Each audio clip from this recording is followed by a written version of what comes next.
Pemirsa, satu hari menjelang sidang perdana kasus kecelakaan maut Aki J, Ahmad Dhani memastikan kalau Aki J akan hadir di persidangan.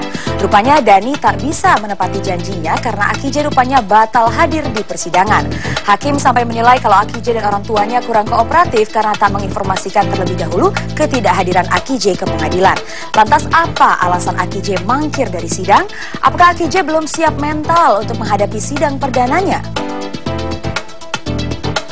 Pidana nomor 133 pidana khusus anak 2015 pengadilan negeri Jakarta Timur atas nama terdakwa Ahmad Abdul Qadir Jalani diduga dan dinyatakan bersalah. Saudara terdakwa umum kami memintakan dihadirkan bersama persidangan. Putra Ahmad Dhani Aki J mangkir dari sidang kasus yang tengah membelitnya.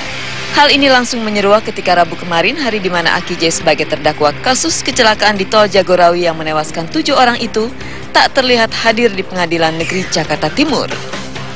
Padahal seharusnya hari itu Aki J menjalani sidang perdananya dengan agenda pembacaan dakwaan. Ketua Majelis Hakim akhirnya mengambil keputusan menunda sidang karena ditunggu hingga pukul 10 waktu Indonesia Barat, jaksa penuntut umum tak bisa menghadirkan terdakwa.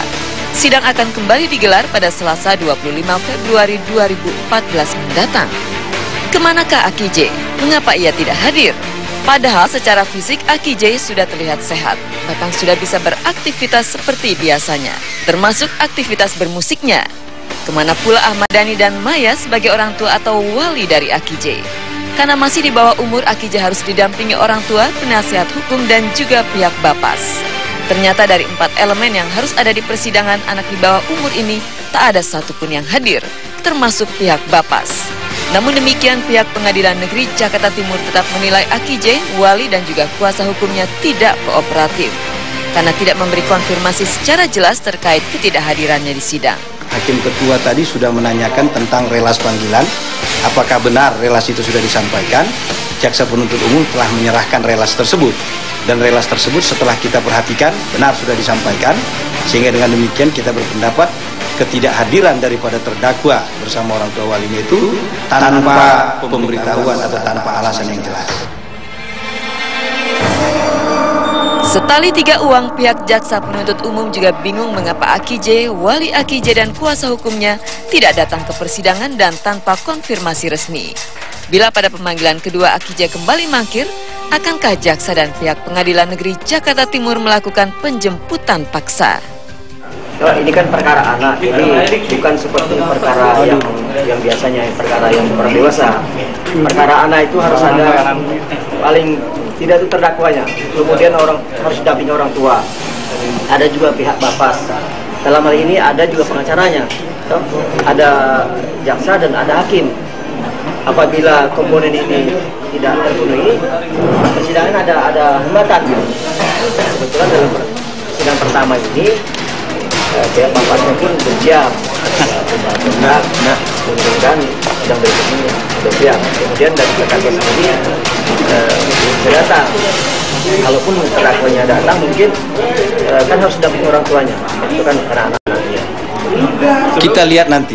Kita akan pakai instrumen hukum acara pidana ya. Kita akan tetap memakai instrumen hukum acara pidana.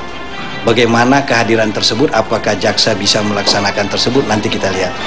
Dan yang paling penting, keabsahan relas panggilan itu yang paling utama bagi kita ya.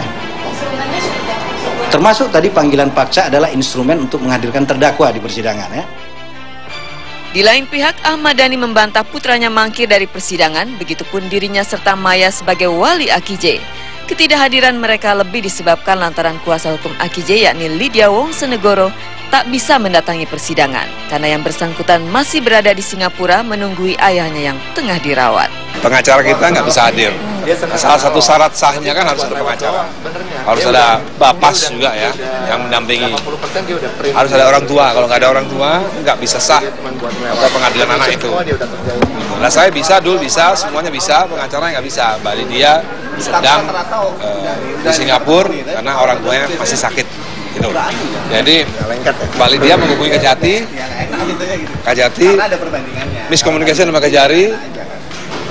Mbak Lydia ngubungin anak saya kedua, L, Nggak nyampein ke saya juga nggak tahu. Ternyata hari ini batal. Surat pemberitahuan ini nanti ya? Apa itu? Prinsipnya aku tertantang. Sudah jelas, sudah kan. Sama Eva itu Pak. Selain membenarkan sudah diterimanya surat pemanggilan sidang, Ahmad Dhani juga mengaku sudah mempersiapkan keberangkatannya ke Pengadilan Negeri Jakarta Timur bersama Aki J sejak beberapa hari sebelumnya. Sejumlah pekerjaan dan jadwal pertemuan dengan beberapa pihak pun sengaja dibatalkannya demi mendampingi Aki J.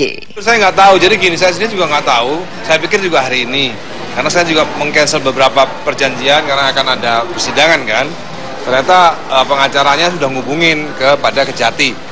Jadi pengacara menghubungi Kejati bahwa pengacara tidak bisa hadir, tapi Kejati mungkin lupa ngasih tahu ke Kejari, sehingga Kejari nanya ke saya kok nggak jadi. Saya juga bingung, kok nggak jadi, saya juga nggak tahu, gitu kan. Sempat pula mencuat isu sebenarnya Aki J juga belum siap secara psikis ketika harus duduk di kursi terdakwa di pengadilan. Hingga Ahmad Dhani sebagai orang tua serta kuasa hukumnya terus berupaya melakukan penundaan persidangan. Isu ini langsung ditepis Dhani, karena Aki J justru ingin segera menjalani persidangannya agar kasus yang membelitnya bisa cepat selesai. Ya dulu sebenarnya senangnya lebih cepat lebih baik. Karena dia beberapa kali saya ajak ke Singapura untuk check up, dia nggak mau karena dia mau ini urusannya selesai dulu, dia nggak mau keluar negeri. Padahal penting buat saya untuk check up dulu ya, karena udah saatnya saya rasa untuk di check up di Singapura. Tapi dulu menolak bahkan karena dia pengennya maunya selesai dulu urusannya dia di pengadilan. Kecelakaan maut di Tol Jagorawi segera bermuara. Kisah tragis yang membuat 7 nyawa melayang dan sempat pula menjadi pemicu konflik panas Ahmad Dhani dan Farhad Abbas ini akan menemukan kepastian hukumnya. Aki J sebagai terdakwa dijerat dengan pasal berlapis, yakni pasal 310 ayat 1, 3 dan 4 Undang-Undang Nomor 20 Tahun 2009 tentang lalu lintas dan angkutan jalan dengan hukuman maksimal 6 tahun penjara. Namun Aki J bisa hanya menjalani sepertiganya karena yang bersangkutan masih di bawah umur. Sebagai orang tua, Ahmad Dhani memastikan ia beserta putranya siap menghadiri sidang pada 25 Februari dan siap menanggung resiko apapun atas insiden yang terjadi pada 8 September 2013 silam, termasuk ketika Aki J harus dipenjara. Sudah siap lah, kan kalau di penjara kan saya ikut melindungi, ya kan?